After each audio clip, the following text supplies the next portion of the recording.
Good evening, and welcome to tonight's episode of the Prince Hall Think Tank. The Prince Hall Think Tank is a monthly show where we talk about various topics relating to Prince Hall Masonry.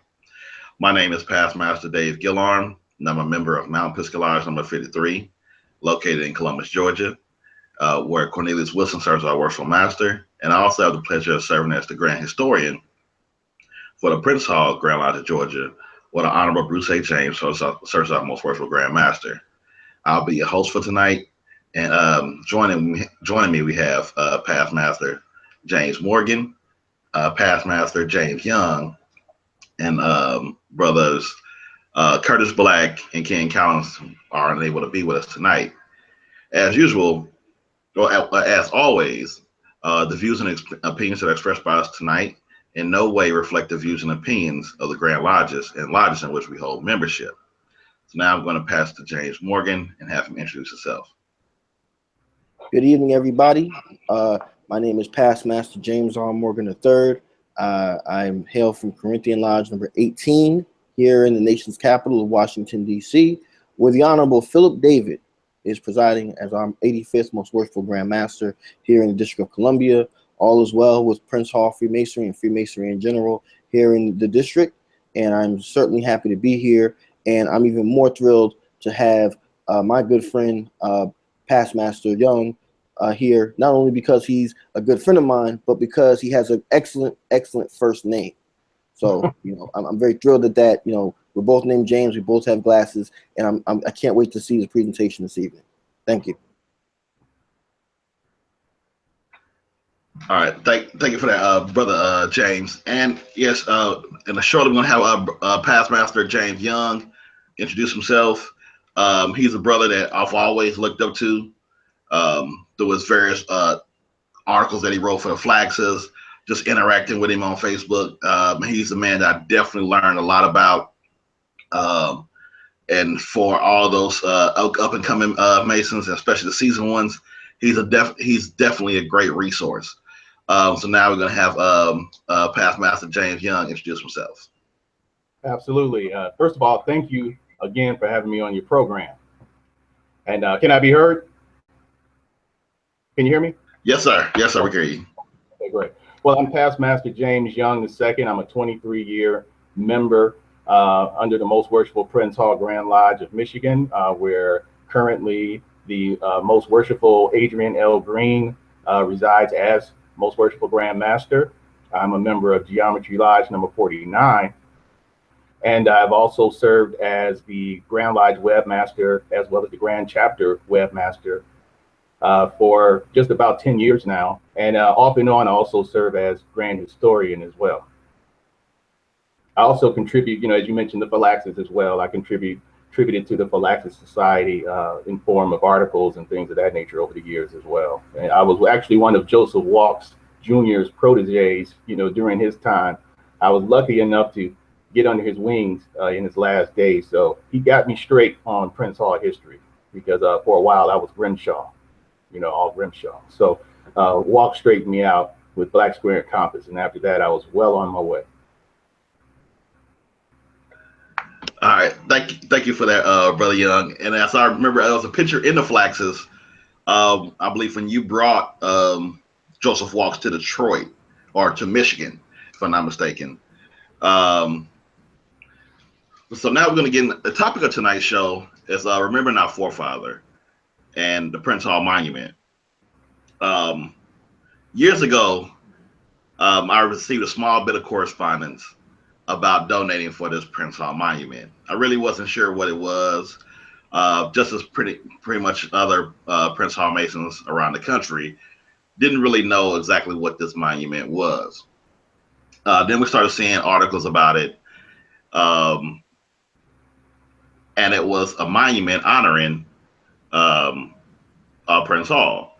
And one of the driving forces behind that was a brother named James Young. So now we're going to have Brother James Young to kind of tell us what the Prince Hall Monument is, what was the inspiration for it, and things that comprise of the monument itself. So now we'll turn over to Brother Young. Okay, thank you. The actual Prince Hall Monument project was a brainchild of Mayor E. Denise Simmons. who in 2005, after meeting with some of her own family members at a family gathering, some of whom were Prince Hall Masons and Eastern Stars, she heard the name Prince Hall, and she wanted to know who this person was. So they gave her some general insight in terms of who this African American was in the 18th century. And that drew enough interest in her to do her own research on who Prince Hall was. And she found out that here's a person who's seldom talked about in history and who needs to be talked about in history, particularly during that period, during the Revolutionary War era in Boston, Massachusetts. So when she became mayor, she had this idea, along with past Master Red Mitchell, who's under the Most Worshipful Prince Hall Grand Lodge of Massachusetts, to actually do something in memoriam of Prince Hall in the city of Cambridge, Massachusetts. Okay, and so they decided to do a monument of some sort and have the monument on the Cambridge Common Rotunda, which, as you know, is a historical landmark nationwide, because that's where General George Washington took control over the Continental Army during the Revolutionary War era. So she wanted Prince Hall to be commemorated there, okay, at that point. So in 2005, they did an initial groundbreaking ceremony there in Cambridge to get the project started, okay? Now, from that point, how I got involved, Brother Red Mitchell, who at the time, and I believe is still the director over Masonic education for the Most Worshipful Prince Hall Grand Lodge of Massachusetts. And then you had Raymond Coleman, as you know, who is the Grand Historian Emeritus under the Most Worshipful Prince Hall Grand Lodge of Massachusetts.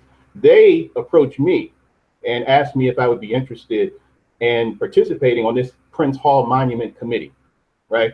So naturally, I said, wow, this sounds like a great opportunity, great experience. I said, sure. So my initial involvement was to develop a website for it, because they knew I was the grand webmaster for Prince Hall Grand Lodge of Michigan. So they said, well, he can come in and do a website and really get this thing promoted. And so I accomplished that, did the website, but I became so interested after the website was completed. I wanted to do more, and I wanted to be more involved with the process.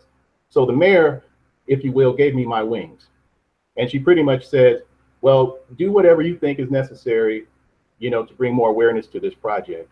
So I began to get on the phone. I began to contact several Grand Lodges, put together a few campaigns to raise money for the monument amongst Prince Hall Masons. As well as I contacted some of the Black Greek letter organizations as well. I was able to get Phi Beta Sigma fraternity, Alpha Phi Alpha, Omega Psi Phi, for instance. I was able to get their financial support as well as their written letter of endorsement on this project. I was also able to get Dr. Cornell West as well to endorse it formally. I was able to get the Prince Hall Elementary School, which is the only school named by Prince Hall, and I thought, how fitting, you have to have the elementary school named after Prince Hall involved with this project. So obviously they couldn't donate anything, but they did lend their written support and endorsement of this project. The project itself cost roughly $100,000 to complete. And with that, with the campaigns and different things that were going on, it became a struggle, to say the least. It was a lot of questions people had about the project and whatnot, but we still moved forward in terms of raising money. The mayor was able to get a $10,000 donation from Microsoft Corporation. She was also able to get Harvard University, Massachusetts, UMass. She was able to get MIT to donate as well. So there was an eclecticism of interest and support from this project, and that was the main scope of the monument. It wasn't to be just a monument to signify Prince Hall being this great Mason, but it was also to include him as being a person of civil rights, a person who was a proponent and encourager of education amongst African American children, and so forth and so on. So she wanted to be inclusive of everyone. She didn't want to, she wanted everyone to embrace who this person was. Okay, and that is essentially what the goal of the monument was and is. All right. Thank you for that, Past Master Young. Now, looking at the monument, one thing that I noticed is that there was no image of Prince Hall. Aha. Yeah, could you kind of explain to us why there is no image of Prince Hall? I'm so glad you asked that question. And this is why. There was a meeting that was held. There were some members of the Prince Hall Grand Lodge of Massachusetts on this meeting. There were members of the Cambridge Historical Society in on this meeting. And of course, the mayor and her staff in on this meeting. The discussion was, okay, now that we've decided we wanted to do this monument, what is it going to be? Is it going to be a person? Or is it going to be, somewhat in the likeness of Prince Hall? Or is it going to be some other form commemorating Prince Hall? So you had a divide at the table. You had some people saying it should be a person, right? Then you had other people saying, well, there isn't really an authentic image of Prince Hall, so what are we going to base the image on, right? So that became the feuding thing. It came down to the artist, Ted Clausen. The artist said, basically, based on being an artist of integrity, he said, I can't do a piece knowing that what I'm doing, if it's of a physical person, and knowing that that's not who the person was, he said, that goes against my integrity as an artist, and so he wasn't for it. The members of the Cambridge Historical Society weren't for it because they knew better, okay? And here's one piece about it, because I get this a lot from brothers, and especially during that time, a lot of brothers are under the presumption that it should be an image of a person, of Prince Hall. And I had to explain to brothers, I said, well, there's only a few, and one in particular, Reverend William Bentley. In his book, The Autobiography of William Bentley, he talks about briefly his interactions with Prince Hall. Now, here's someone who wrote about Prince Hall, who described, right? Now, in that description, it's, as you know, is very plain. It's plain Jane, right? He simply says he looked of a person of African royalty. Okay, now that came from a person who knew him. So basically, yeah. You're saying. So basically, I think you're saying that he looked like me. What you're telling me, African royalty? No. Yeah. Well, here's the thing. As you know, as you both know, there are several different variations of what Prince Hall looked like. If you go do a Google image search, right, you have a picture of him that looks like a Negroid George Washington. Then you have another image of him that looks like Danny Glover, and then there's another picture of him that looks like really Caucasian, looking, but that goes to show that you had people, I think, who had the right idea, who was, trying to do something to depict who Prince Hall was. But really, at the end of the day, no one knows what the man looked like. There's no authentic painting of him. Of course, there was no photography in the 18th century. Photography didn't come into play until the 19th century, right? So that became an issue with the monument. So you had some people who had an issue with it so much that they separated themselves from the project. They said, well, if it's not going to be of a person, then I don't want to be involved with it. I mean, it got that small in some people's thinking, right? So at the end of the day, we decided to go with what you see now, which are the 5 marble plaques that are currently asphyxiated on the Cambridge Common Rotunda. And they're like 6 feet tall, 2 feet wide. And we thought it would be something to be educational. We wanted something where people approached it, that they walk away having learned something that they didn't know before. And I don't think, even if we decided to go with a physical depiction of Prince Hall, it wouldn't captivate people as much as the particular piece that's there sitting now, which has numerous quotes, not only by Prince Hall, but it also has quotes by W.E.B. Du Bois, Martin Luther King Jr., and many other highlighted African Americans throughout history who also stood for civil rights, just as Prince Hall, as well as having different historical facts about Prince Hall on the monument as well. And I'm telling you, it's definitely an attention grabber, and people actually love that piece because they're learning something, and that was the whole goal of this. We want everyone to be able to learn about the legacy of Prince Hall. Wow.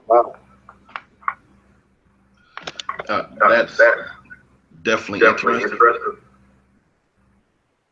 Why do you think that the Prince Hall Monument hasn't caught on? To my knowledge, there are maybe a handful of monuments dedicated to what we consider now Prince Hall Masons, but for some reason, it seems as if a lot of brothers are a lot of brothers or sisters don't really know about this Prince Hall monument, and doesn't seem to be put out by a lot of Grand Lodges. What has been your experience with that, about getting the word out about that the Prince Hall monument exists? Well, during the actual planning and development of the monument, having spoken to a lot of leadership from around the country, I heard a varied response in terms of their support. Okay, some just told me very blatant that if it's not happening in their jurisdiction, then that's something they don't need to support. You know, Massachusetts needs to support it. You know, it became that. And then you had some who just simply weren't interested, surprisingly, okay, because we bear the name Prince Hall, right? You know, Prince Hall's everywhere. Prince Hall affiliated, Prince Hall this. You know, you have brothers walking around with Prince Hall t-shirts and tube socks and gym shoes and baseball caps and everything. Everything's Prince Hall, right? Well, that's true. Well, I found it quite ironic that that same exuberant attitude that we have towards how we adorn ourselves with his name in terms of paraphernalia, it wasn't reflective in terms of doing something commemorative of him in this nature. And I, you know, and to this day, I have no idea why the interest was so low. But I do know that many jurisdictions just chose not to push it. Now, why they didn't choose to push it, I have no idea why, you know. But on the lighter side of it, we had people like past Grandmaster Wilbur Curtis, who I definitely thank for his support in this project, because not only did he get Texas involved, but he also got the Conference of Grandmasters involved as well and got them on board. And I'm totally appreciative of him stepping in and making that happen. That was so important. But we also wanted jurisdictions individually to support this as well. I looked at this as an opportunity for us as an organization across jurisdictions to come together and unite around this monument. And in my mind, I'm thinking this could make a great PR opportunity for us as Prince Hall Masons, as Masons in this country, to come together and show the world who we are, lift up the name of Prince Hall and his legacy, educate the nation, educate the world on who we are. And that maybe that was just my thinking, you know, but obviously that wasn't the thinking of, you know, a lot of people, you know, but that was my particular vision with this, to use this to catapult us, you know, into, you know, out in society more in a more positive light, you know. So, yeah. Wow, that is really, really, really sad. But I take solace in the fact that you were able to get it done, and I think that that's the miracle and the silver lining and all of that, that the monument exists. You know, to talk a little bit about my experience with the monument, I haven't been to see it, as you know, Brother Young. However, just as Brother Gillon was talking about receiving that slip about donating, what have you, I never got one. However, I joined my lodge in 2010, the year I became a Mason, and I remember hearing about the unveiling happening. But at the time, I was a fellow craft, so you know, I wasn't going and doing all of that. But I remember hearing about it, like, you know, just looking at things like online and whatnot. And I was like, oh wow, you know. And I will say, for me, I didn't know you at the time. You know, I think, you know, you and I kind of got to know each other shortly thereafter. Right. I took pride as a newer Mason. You know, at the time, like I said, when you guys were up there, you know, unveiling, I was a fellow craft. It was a great sense of pride for me to be coming in at a time when such a historic event was happening. And that's why I was telling you before we got on the show that even though I had nothing to do with the monument itself being erected or the fundraising or anything like that at all, I still counted as a part of my process and my growth into becoming the Master Mason that I am today, because that really meant a lot to me to feel like, you know, I was a part of that next generation of Prince Hall Masons that were coming along at the time, you know. So for that, I want to say thank you. I do have a question that kind of pops up in my mind regarding the support that the monument received. What was the reaction like for not, you don't have to get too specific, but for folks within the state of Massachusetts, not just talking about the Prince Hall Grand Lodge or the Grand Lodge of Massachusetts, but even in the local community where other local, civic organizations. I know you mentioned the Historical Society. What was it like kind of partnering with them and dealing with other organizations within Massachusetts specifically? Was there an awareness of Prince Hall? Did you kind of have to educate them? What was that like for you? Well, we had, again, the Cambridge Historical Society was a major part in this process. They were at the table at the beginning throughout this. And mind you, this process started in 2005, going up to 2010. So we're talking about a 5-year period, right, of progression with this project. So locally there in Massachusetts, aside from the Cambridge Historical Society, we had the African American Museum in Boston. They were actually involved with this process as well. And two, the Grand Lodge of Massachusetts, AF and A&M, were actually involved with this process. They wanted to see this process happen very much so. So much that, and I have to say this, that they actually donated, the largest donation came from their Grand Lodge. I'll say that again. The largest donation came from the Grand Lodge of Massachusetts, AF and A&M. Okay. Which you told me that before, and I've always told brothers that while we understand the historical separation that occurred and the racial motivation and whatnot, I always find that interesting. I said, wow, the same Grand Lodge or the descendant of that original group that we say rejected Prince Hall himself gave the most money at the end of the day. I think that's kind of a interesting notion. Yeah, and I have to point this out because this is why. The initial unveiling was to occur September 2009. Okay, there was a lot of pressure leading up to that September unveiling date. We were so short in terms of fundraising. Okay, and so it came to a point where, okay, we're just not going to be able to do it. We're not going to be able to do the unveiling. So in lieu of that, in September 2009, the mayor decided to have a ceremony, because people had already made plans to fly there for that weekend. So she didn't want just people to just come and there's nothing to do. So she created this ceremony in which I'm so happy that Brother Mitchell and the mayor had confidence in me enough to recite the history of Prince Hall to the audience. And what was interesting about that audience that day was that you had the Most Worshipful Prince Hall Grand Lodge of Massachusetts in the audience.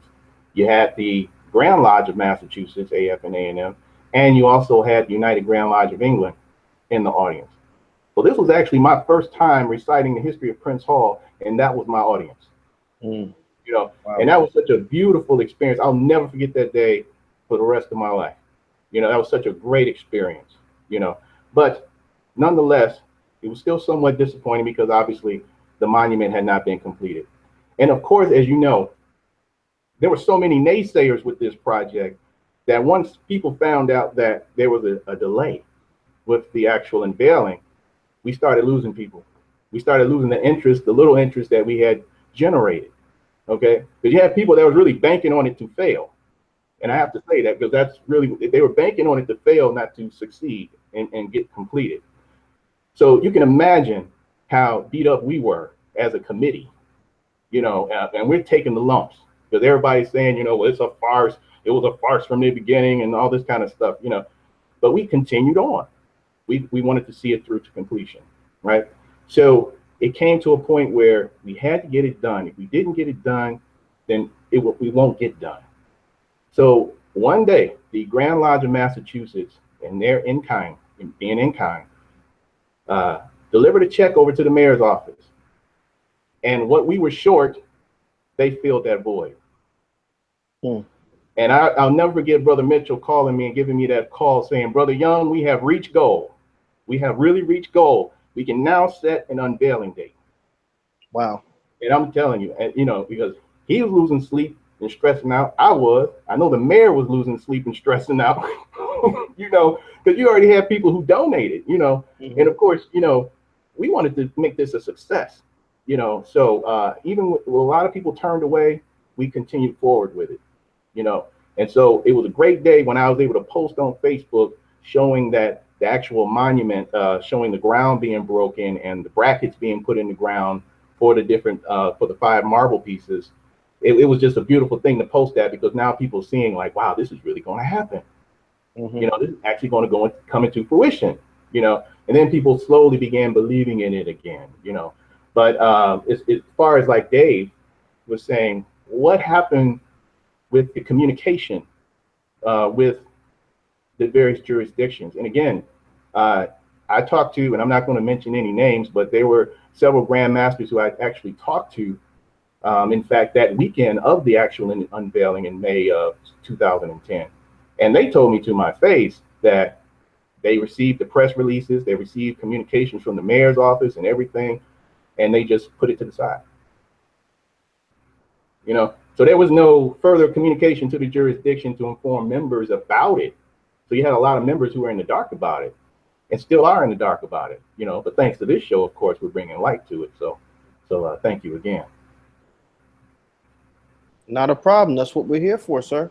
That's Yes. what we're here for. Now, can you give me a background, just real briefly, also on what was the process for selecting the artist? Was it? Because I know you mentioned it before. What was there a selection committee? Were there various other proposals? Like I know you mentioned earlier about should it be of a person, or you ended up going with the marble plates that are there now. Were there other ideas floating around? What was the creative process like a little bit? Well, there was an RFP put out. A RFP that was put out. Wait a minute, I'm off air. Am I on air still? Yeah, yes, you're on. James, you got to click on him. Okay. Yes, there were RFPs put out asking if anyone knew of an artist that would be interested in doing the monument to Prince Hall, to be considered, to be selected.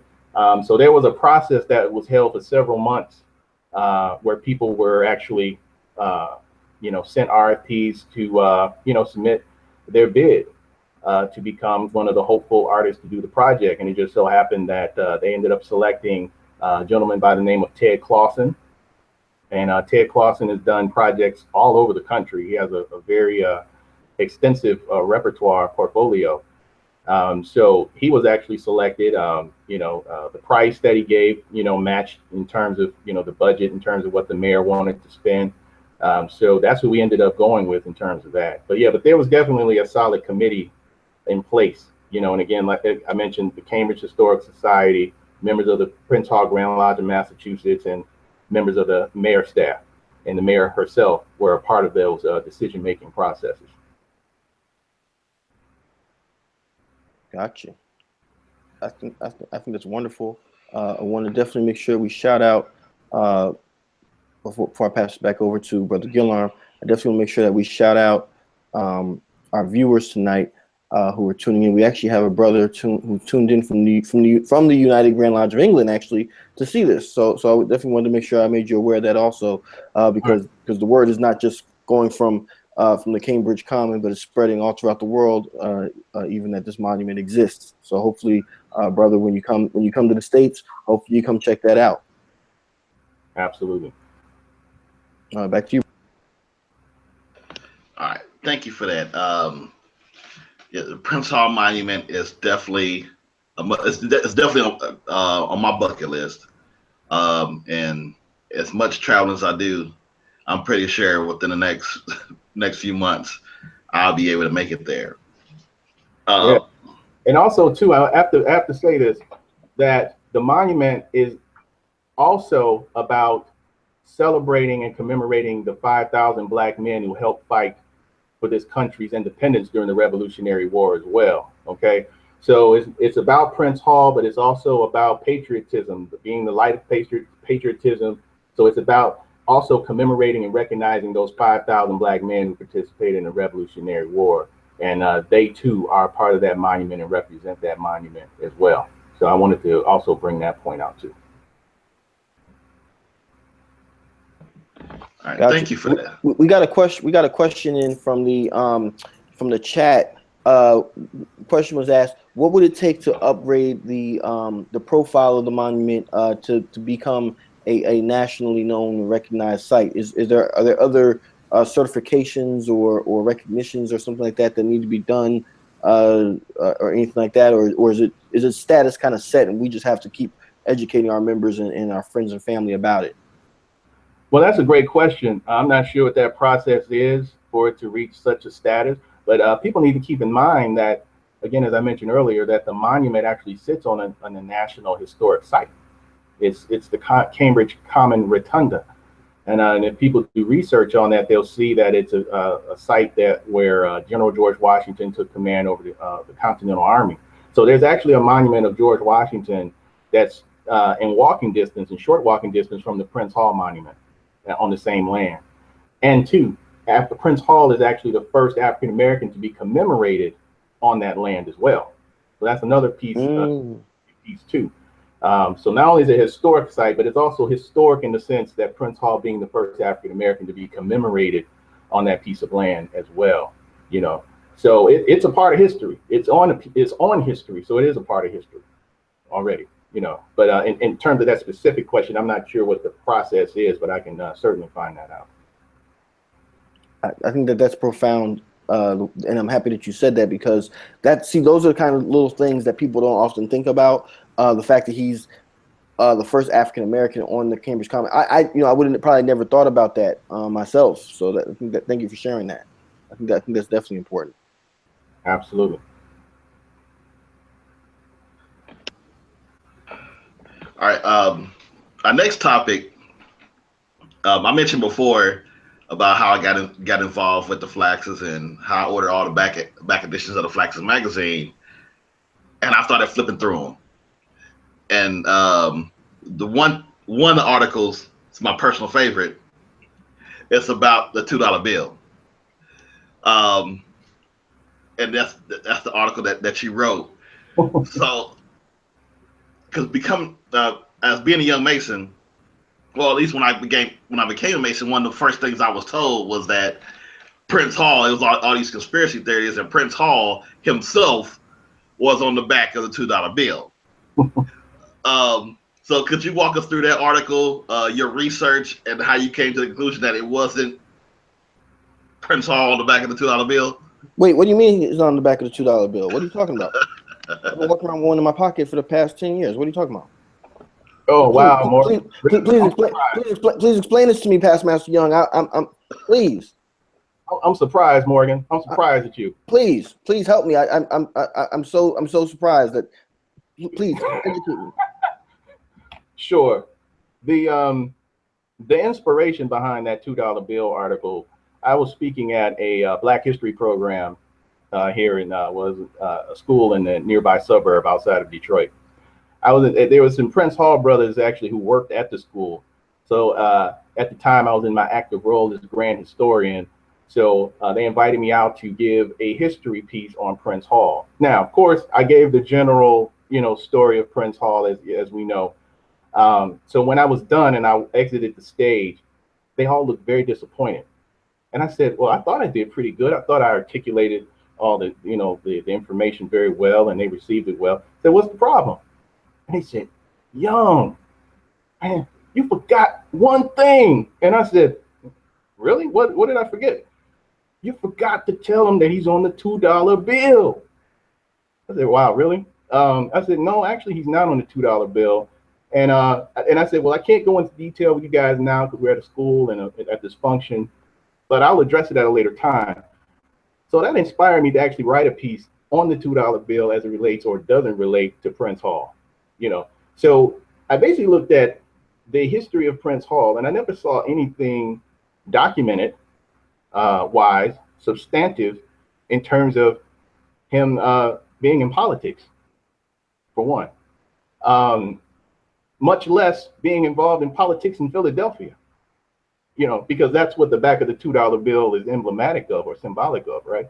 It's a meeting that took place on the eve of the signing of the Declaration of Independence.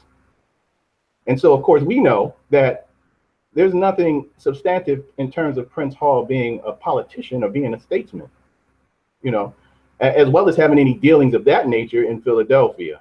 All right. So after I did more studies actually on the actual painting, and I studied the painting itself, and I noticed at the painting and then I compared it to the $2 bill. I said, wait a minute, the guy who actually people think is Prince Hall is actually a statesman of Philadelphia, from Pennsylvania. His name is Robert Norris. And I said, and so I brought that point up, and there was some other information I brought up as well, in terms of who Prince Hall was and really what his involvement and what we can actually document as to what his involvements were outside of being a Mason. And of course, politics was not one of those things. And so bringing that article out, I caught a lot of flack, if you can imagine. I got some interesting phone calls from a lot of people like Brother Morgan there, who carries a $2 bill in his back pocket still. Apparently there's a lot of brothers who still do that. And so even though they couldn't retort or combat what I stated, they just wanted to believe that Prince Hall was on there. And I was pretty much crushing their dream. I was crushing, their esteem in terms of how they looked at Prince Hall, And I said, well, we could still respect Prince Hall. We can still hold him up in high regard without all the fabrications and embellishments and just flat out inaccurate historical information.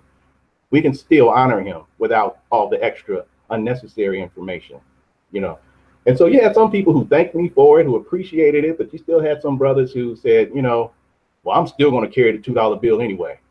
I don't care what you say, And of course, we call that cognitive dissonance. Of course, you're going to have people, no matter how much information you give to them, they're going to stick to what they feel comfortable with, and defend the lie, But I felt as if that piece needed to be written. And of course, I appreciate the Phalaxis Society for publishing it, and making more brothers aware of that $2 bill, because you do have lodges that upon a brother being raised, they will give him a $2 bill. And then they will give him the story, and they'll look at it and they say, see that dark person on the back? That's Prince Hall. That's Prince Hall, And of course, members don't question it because they figure, well, this person must know what they're talking about. They might be having, might be a past master or a worshipful master, or they might be a Grand Lodge officer. So of course, they know what they're talking about, so no one questions it, But I'm a person who likes to question things, and obviously I questioned that, and then of course I did my own research on it and decided to share it, and I'm glad the Phalaxis Society, was in agreement with it and allowed it to be shared on their scale. So I definitely appreciate that. So let me get this straight. So you're telling me that we need to take the $2 bills out of our pockets and maybe put them in the bank, or even donate to projects like the Prince Hall Memorial Monument. That's what you're telling me? That actually would be a great thing, for the upkeep of the monument, is to donate all $2 bills to the monument committee. That would be great. But I think people can do what they want with the $2 bill. They can keep it in their wallets. They can frame them. They can decorate their walls with them. Or whatever. It's just using it in the context in terms of saying that that's Prince Hall on a $2 bill. That's where we're indifferent. Oh, I feel enlightened. Thank you so much, Past Master. Yeah, so enjoy that $2 bill, Morgan. Well, I'm gonna send the $2 bill directly to you, so to go towards supporting that monument. That's what I'm gonna do. And a matter of fact, that's gonna be the challenge. I want to see how many of our viewers we can get to donate $2 to the Prince Hall Monument Foundation. Past Master Young, if you give us that information so we can put that out there, how folks can donate to maintain and support that project. I know you maintain the website for it, so I'm sure there's expenses incurred with that. If there's any link that people can go to join or to donate, I want to see people donate $2 to support. If you say that you're Prince Hall affiliated, let's see if you put your money where your mouth is, and I'm gonna be the first to volunteer $2. That's beautiful. And actually, currently, what I plan to do over the summer months, I'm going to revitalize the official website for the monument. That is definitely forthcoming. And at that time, we'll have all the information in terms of how people can contribute towards the maintenance, because the monument needs to be maintained. It needs to be maintained. It needs to be, kept in a prim and proper shape, and of course that costs money. And that monument has really served in terms of educating people. In fact, I had actually 3 people, 2 Harvard students contact me, and 1 student from Wesley College contact me after they just happened to be walking by the monument one day, and they stopped and began reading the different excerpts and quotations on there. And that actually drove them to actually write papers, for some of their classes on Prince Hall, and that's exactly what the mayor wanted to see. She wanted everyone to be able to take something away from Prince Hall or be inspired by that or be intrigued by who this person was.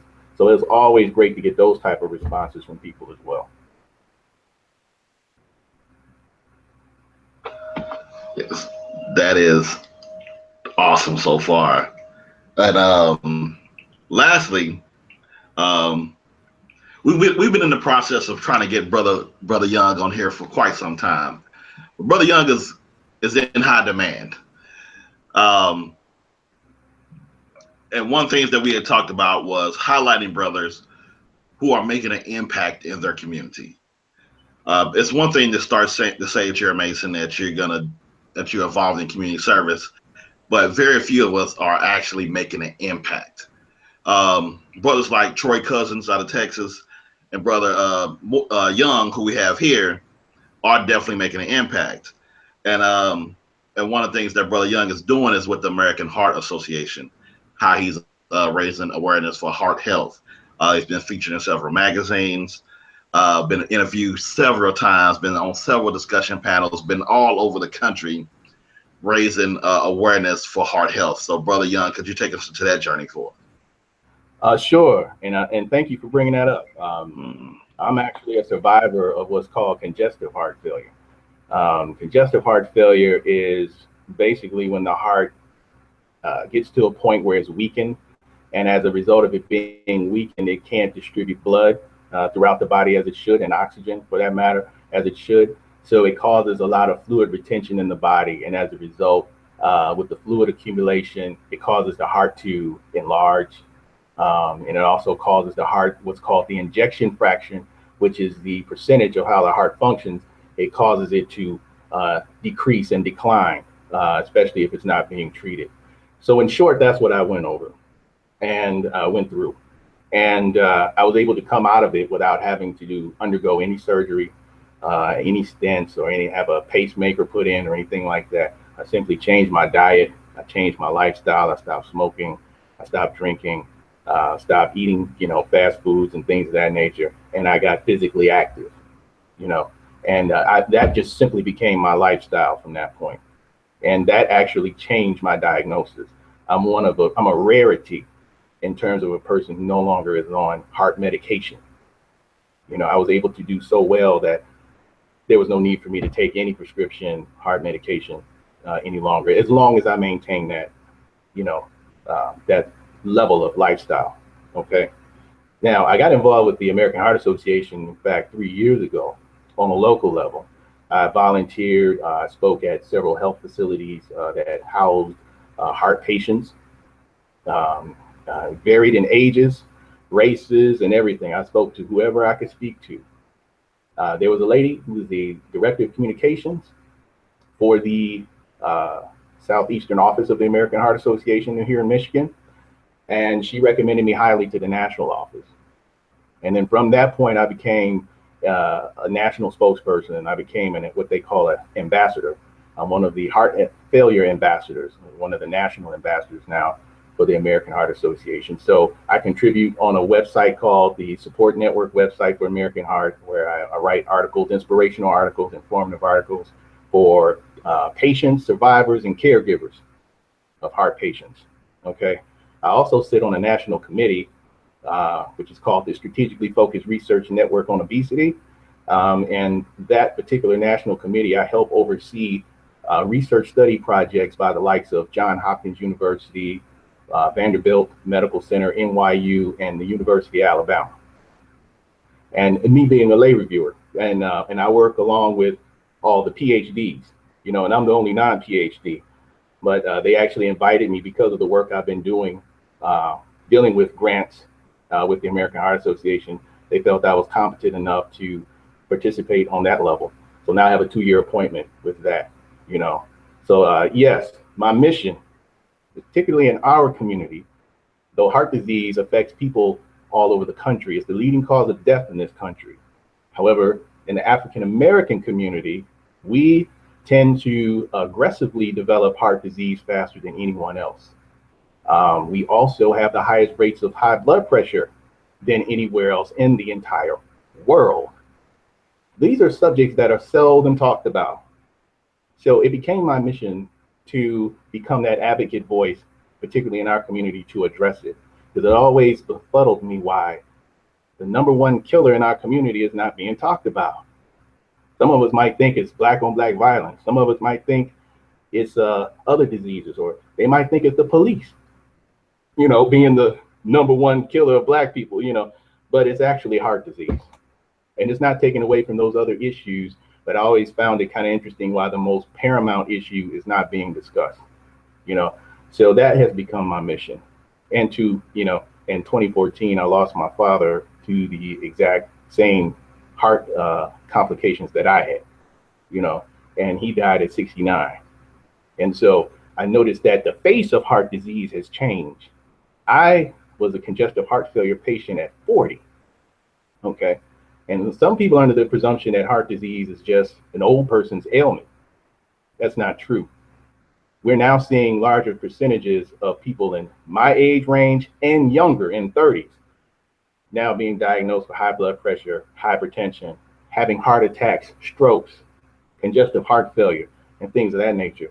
So it has really become my mission, and I'm totally excited to be involved with the American Heart Association, that they believe in me and put me on a platform where I can actually communicate that, not only to my community, but to everyone who has an attentive ear to listen. And let me say this, that a few weeks ago, I guess it was about 2 months ago now, I guess, Brother Young came to Washington, D.C. To speak at which conference was that, Brother Young? Oh, yeah, I was invited to the American College of Cardiology. The American College of Cardiology. And yeah. I had the opportunity. It was actually the first time I had to meet with the brother in person. We sat down and had some food. I felt so terrible. I'm like, he's talking about eating right and everything. We sat down and had some pizza. But yeah, right. yeah. But the thing about it is, I think that's such an important topic, especially for everybody, but particularly for Black men, to talk about how we are eating, exercising, everything. And even in Masonry, we learn about how, we learn about the importance of taking care of your body and your senses and all that type of stuff, right? So I think it's important that we recognize that, and that we be on the front lines to support each other, to teach each other about proper health and nutrition and whatnot. And I can tell you, from knowing the brother from before that you went through that journey to the beginning, and to see you now, I'm just very, very proud and humbled, and I really hope that people heed your lessons, and I'm speaking to myself as well, because I've seen you go through your journey, my brother, and I'm definitely proud of you. I know that you've been highlighted by, I think was it Essence magazine that Ebony. Ebony. You were highlighted by Ebony magazine, and you've really been serious about trying to get people in gear with this. And I think that it's very, very important that people heed that information, So I want to thank you, as a younger brother, so to speak. I want to thank you for educating me, and in turn, I got to make sure I pass that on to someone else. Well, here's something that we learn in Masonry, right? We learn it in the first lesson, and it's the first question. And what's the first question? What come here you to do, right? Mm-hmm. Well, it's to learn to subdue our passions and to what? Improve ourselves, right? And if I could make it applicable to Freemasonry, I would do that. Though I wouldn't attribute Freemasonry in terms of my recovery and how I was able to turn things around. However, I can take my experience and apply it to Masonic, lessons. Mm-hmm. And I think ultimately within our organization, which is predominantly African American, we have to make health a paramount issue. That has to be a part of it. Like he's talked about studying the body. We have to really understand, if we want to really be about Masonry, we have to understand ourselves chemically, biologically, spiritually. I don't know if I said chemically, but we have to understand ourselves in all those aspects, because our bodies are the temple, and if we're talking about improving ourselves, then that also should be applicable in terms of how we take care of ourselves. Absolutely. You know what I mean?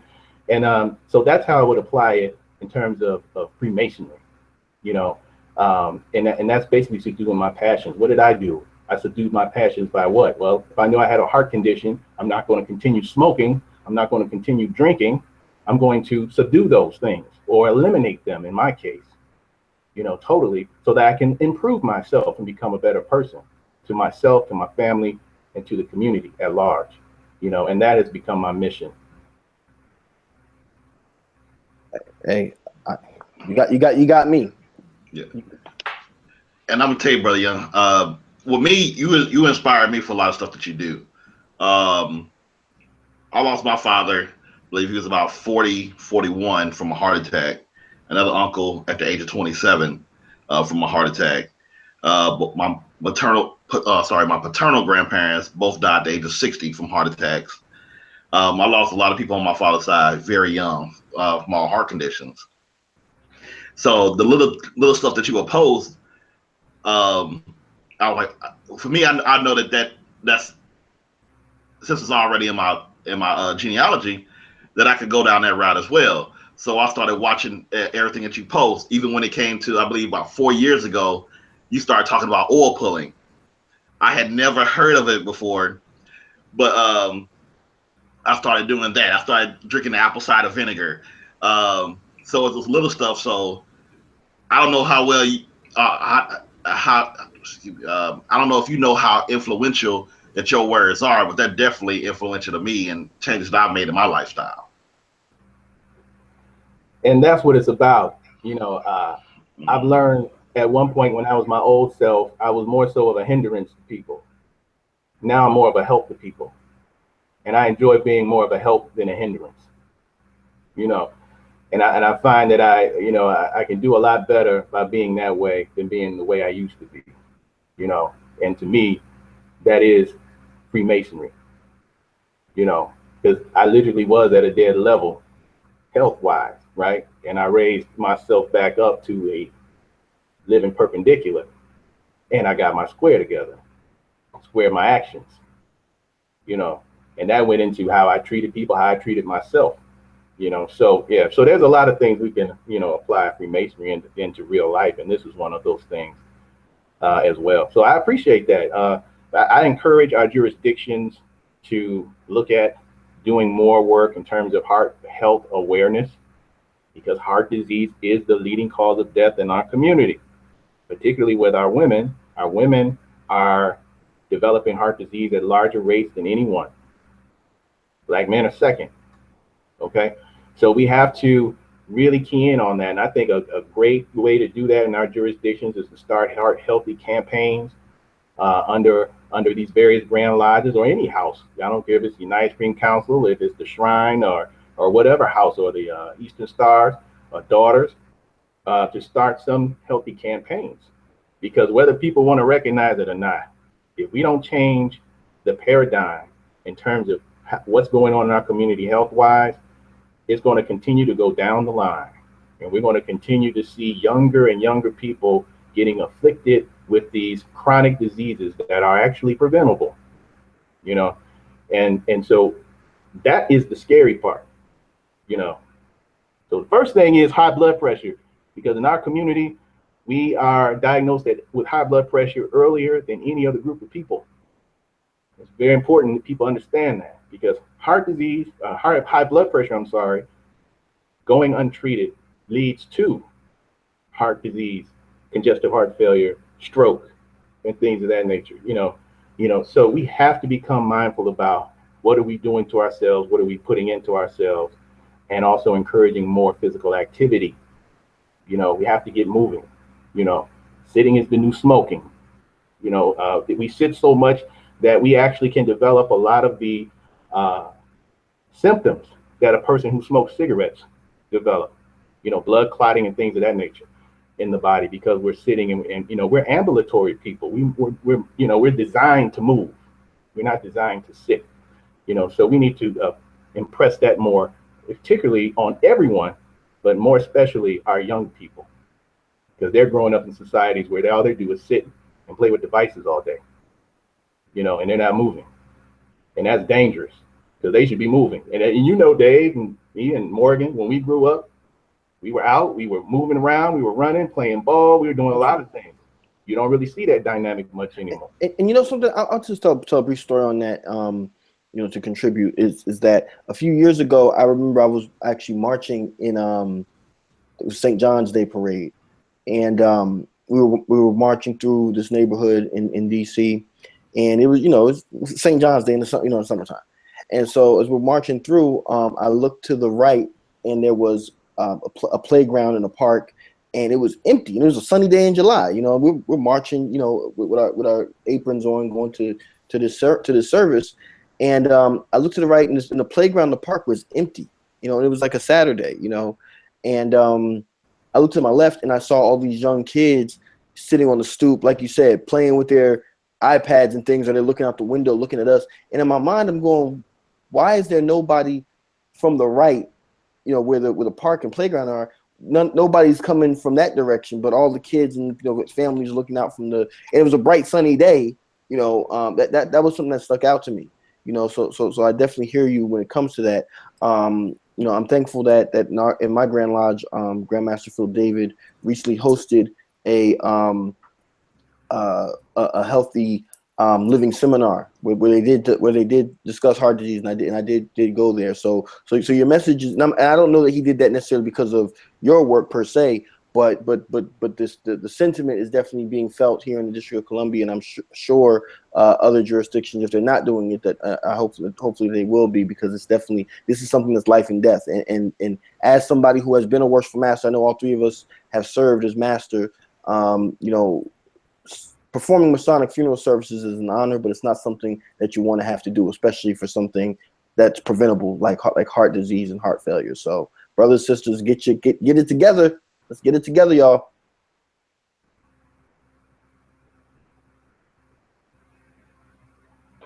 Definitely. I believe we had a couple of questions.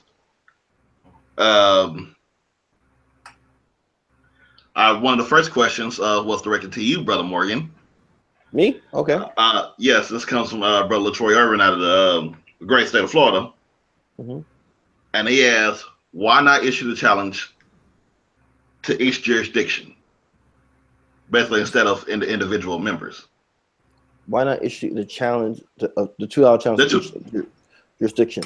The only answer I can give is that we are the jurisdictions as the individual members, and the Prince Hall think tank is a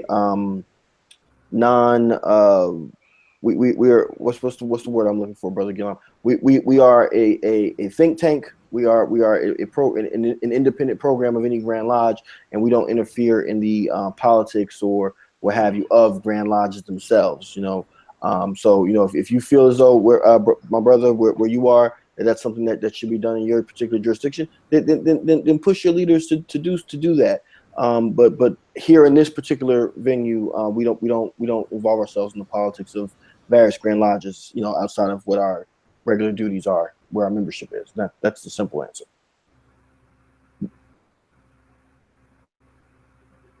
And the next question kind of goes back to the monument about the sister Prince Hall Grand Lodge is not supporting. So he want to know, was that actually true, that there was little to no support by various Prince Hall Grand Lodges?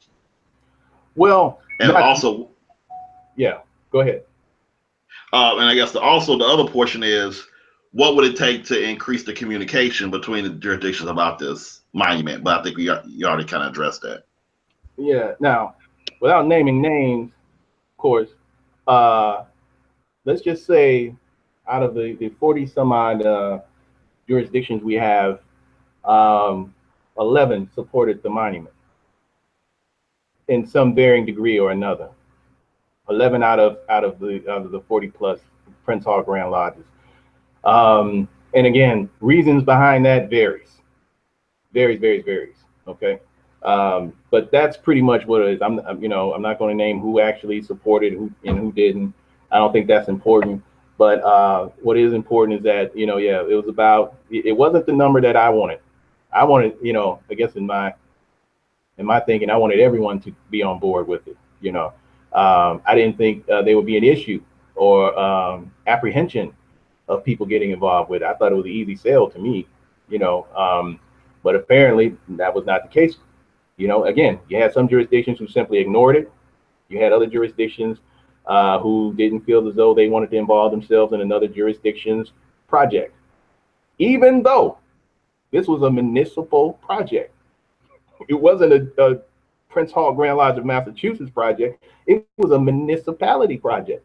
It was a project being put on by a mayor of a city.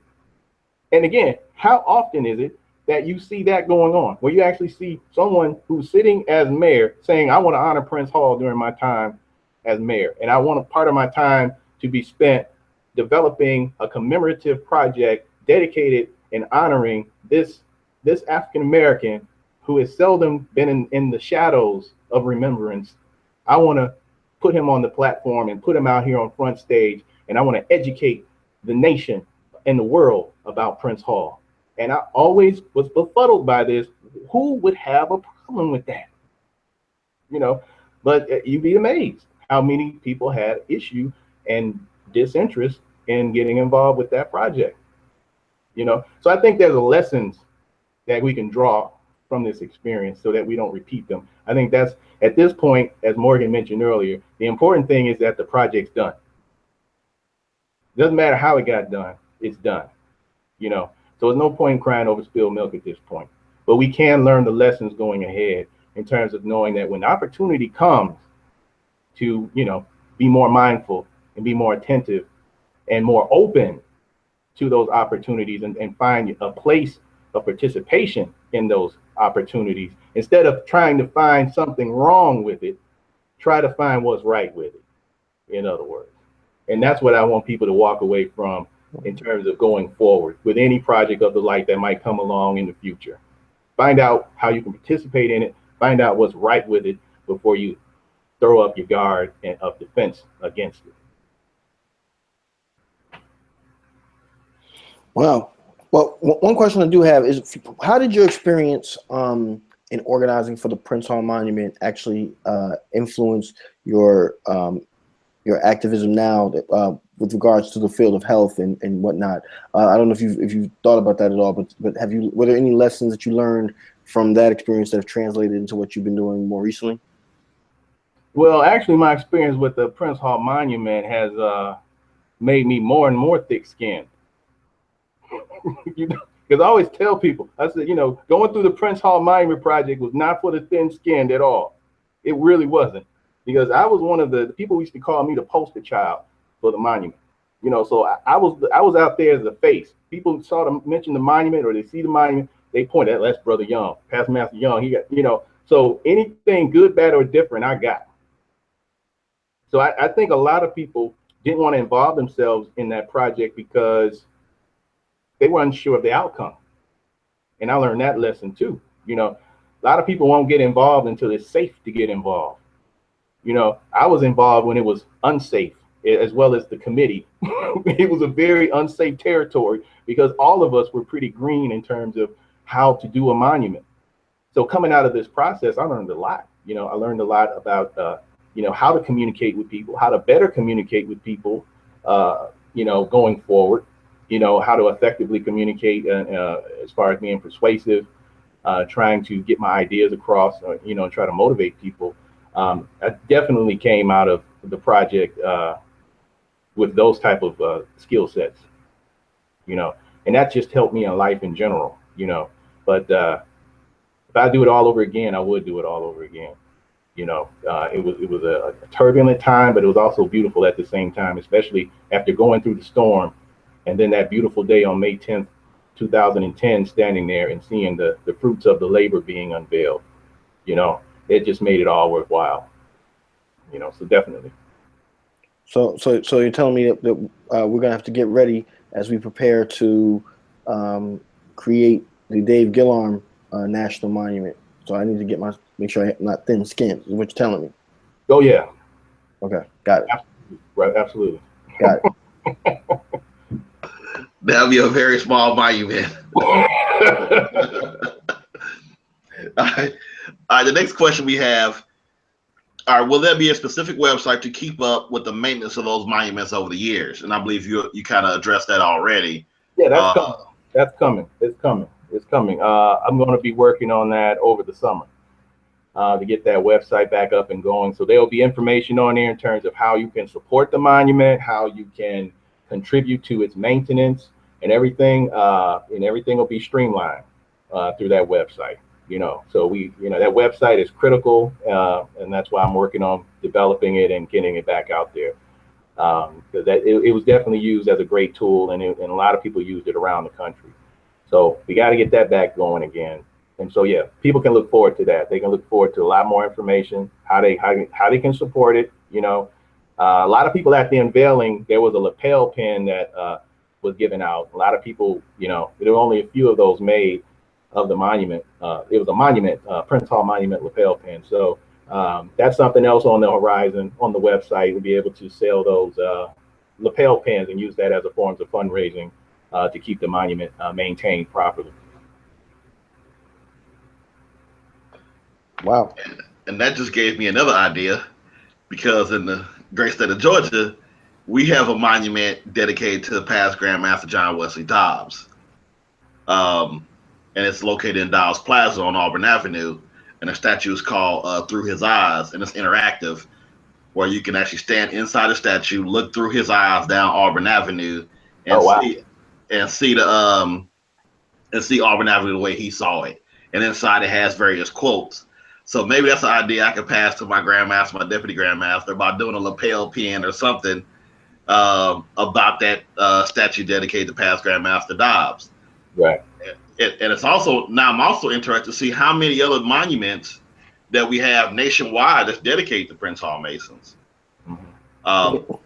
There has to be more than just those two. And so if any other viewers, if you know of any, or if you've been to any, feel free to post pictures in the group and educate us all about these monuments. There has to be more than just two. And I'm so happy that you mentioned that, because I seem to remember at the Phylaxis Society convention this year, there was a young past master who was appointed as the chairman of the Masonic Sites project that the Phylaxis Society has been running since its inception. I think that was me. So for those who do not know, the Phylaxis Society, first of all, if you're watching the Prince Hall Think Tank, we always encourage you to please support the Phylaxis Society. We always encourage that. The society has always had the Masonic Sites project still going on. I was recently named as the new chairman of that project, and we have some new things that we plan on rolling out over the course of the next year. So once that gets off the ground and running, you'll definitely know. But definitely let us know if you know of any monuments, any graves or anything like that. Definitely please feel free to shoot it directly to myself, and we'll add it into the database. And we plan on having some interactive maps and things. So be on the lookout for that as well, please.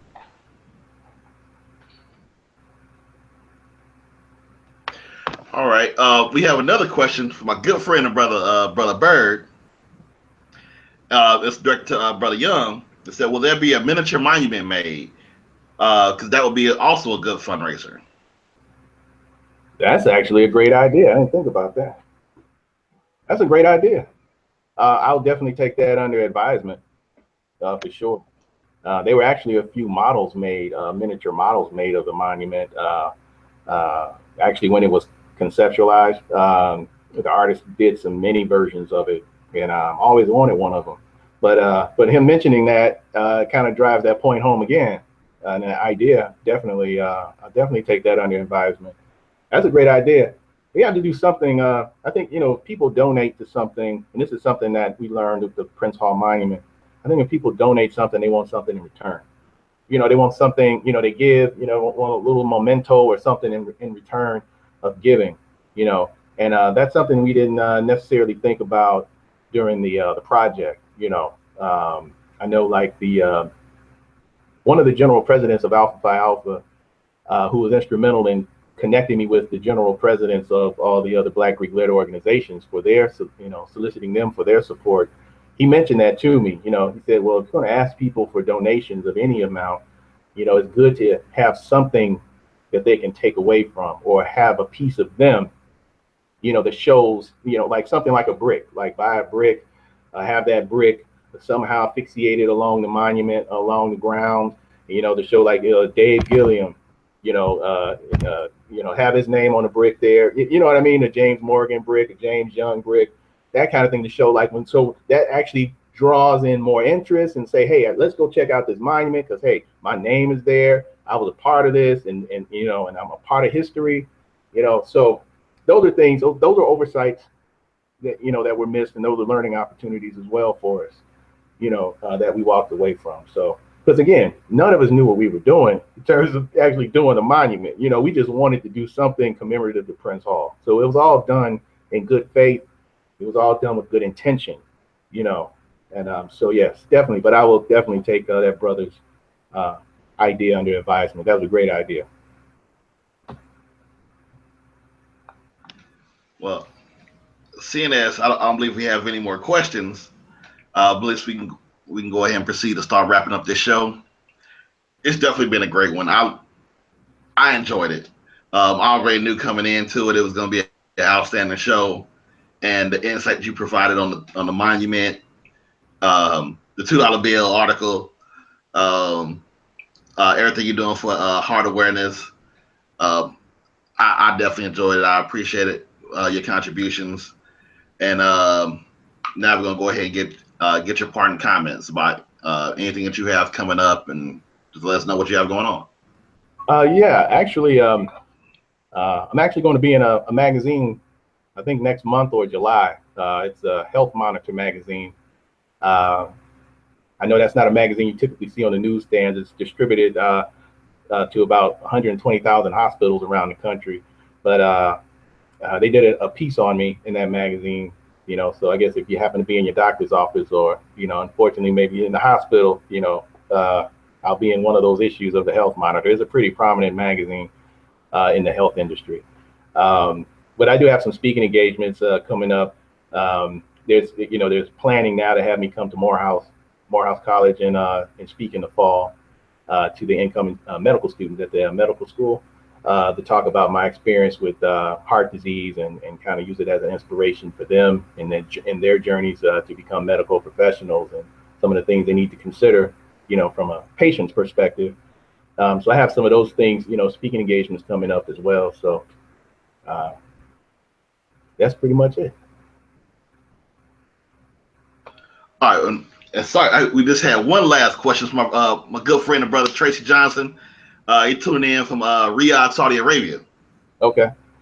He asked, was there an online pamphlet about the monument? Actually, you know what he can do?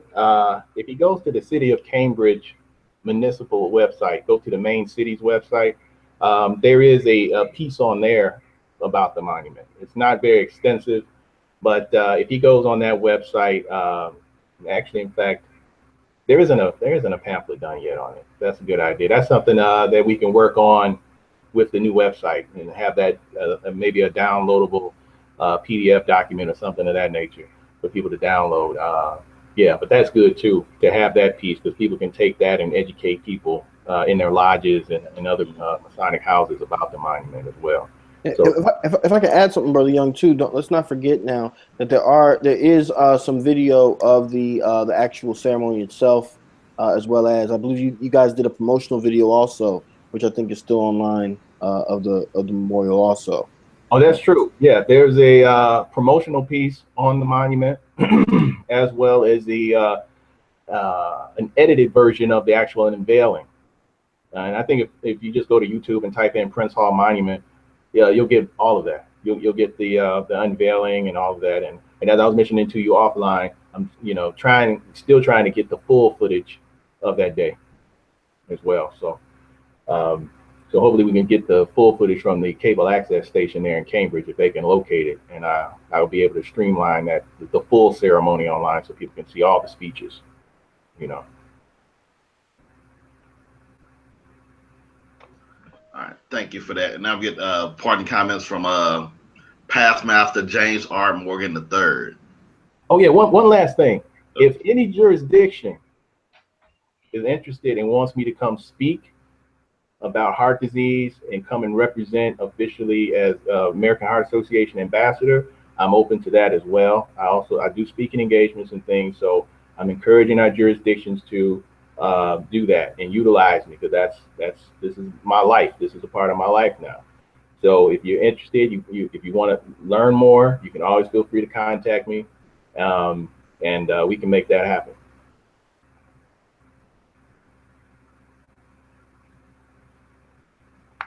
All right, thank you for that. And now, Brother Morgan. Thank you, Brother Gillon. First of all, to our distinguished guest, my good friend, my namesake, Past Master James Young. I want to thank you so much, sir, for taking the time out of your busy schedule to be with us here tonight on the Prince Hall Think Tank. I'm sure it won't be the last time. And thank you for all the work that you've done, not only in terms of educating our community on the importance of proper diet, nutrition, and exercise, and make sure we're taking care of this temple, that which we inhabit. But also thank you for the work that you've done on preserving and continuing the legacy of our fraternal founder and ancestor, Prince Hall, with your work on the Prince Hall Monument. I think that is something that definitely puts you in a unique place in the constellation of Prince Hall Masons from the 1700s all the way down to now. And it's truly an honor and a pleasure to call you a friend and a brother. And I want to say that to you, in this public space here. And I mean that from the bottom of my heart. With that said, I want to thank everybody for always to our loyal viewers for checking us out here. You guys are here every month, and we greatly appreciate it. Going at this now, actually, years of the Prince Hall Think Tank. Let's not forget that. So, and we wouldn't be able to do it without your support. Thank you for all your questions and comments and support. And I look forward to seeing everybody next month in June. All right. Thank you for that, Brother Morgan. As he stated, we definitely thank everybody for your support. And on a personal note, I want to thank everybody out there that gave me shout out for birthday shout outs. I think I was up to like 400 or 500 something shout outs. So I definitely appreciate the love. Y'all don't know how much that meant to me. In addition to have my child graduate from high school on my birthday, I mean, that feeling was just amazing. Single mothers do it all the time. They raise kids by themselves, but to have your child graduate as a single father, I mean, it was amazing. So I definitely want to thank you all for your support. I mean, I just can't, words just can't describe it. And for next month, we've been kind of announcing what our upcoming shows are going to be. We have the Shrine episode coming up in July. And for next month, it's probably going to be one of our more anticipated episodes where we talk about the history of the National Grand Lodge. I'm pretty sure we're going to break the internet with that show. So feel free to tune in. I know we're going to get tons of questions. So if you have questions that you want to ask now, we can go ahead and start posting it. Be on the lookout for the flyer that will probably be out within the next couple of days. And as always, thank you for your support. Have a happy and safe Memorial Day, and we'll look forward to seeing you next month. Good night. Right.